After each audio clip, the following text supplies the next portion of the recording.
ஒரு குழந்தைக்கு என்ன பேர் வைக்கலாம்னு சென்னையிலே வசித்த ஒரு தம்பதிகளுக்கு பலத்த யோசனை.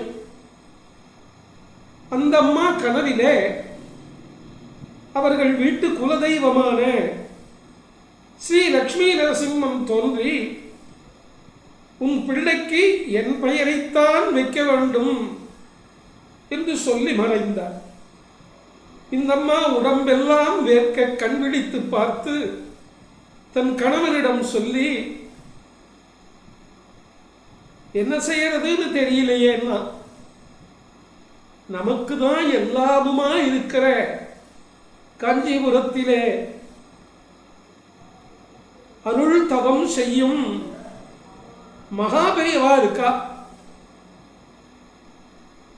அவர்களிடத்துல போய் குழந்தைய கிடத்தி பேர் கேட்போம், அவர் என்ன பேர் சொல்றாரோ அந்த பேர் தான் அப்படின்னு முடிவு பண்ணிட்டு நேரா காஞ்சிபுரம் வந்தா.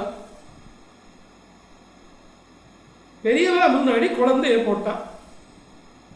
பெரியவா அந்த குழந்தையவே உத்து பார்த்துட்டு இருந்தார். ஒரு நிமிஷம் கழிச்சு, என்ன நரசிம்மா, என்ன பார்க்க வந்திருக்கியா? இந்த குழந்தைக்கு நரசிம்மன்னு பேர் வைங்கோ அப்படின்னு விட்டார் மகா பெரியவா. இவர்கள் ஆனந்தத்திலே கண்ணீர் பெருகி சாஷ்டாங்க நமஸ்காரம் பண்ணி தங்கள் கண்ட கனவை சொல்லி தங்களுடைய அந்த மன போராட்டத்தையும் சொல்லி, நீங்க என்ன சொல்ல போறேளோன்னு காத்துட்டு இருந்தோம்.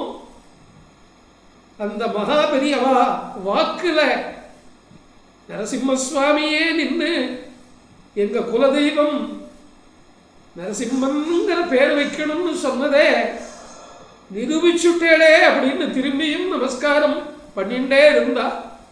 அவளுக்கு பிரசாதத்தை கொடுத்து மகா பெரியவா வழக்கம் போல தன் கை ஜாட ஆசீர்வாதம் பண்ணி க்ஷேமமா இருந்தோ அப்படின்னு சொன்ன. நரசிம்மன் திருவிளையாடலே விளையாடும். ஜெய் நரசிம்மா.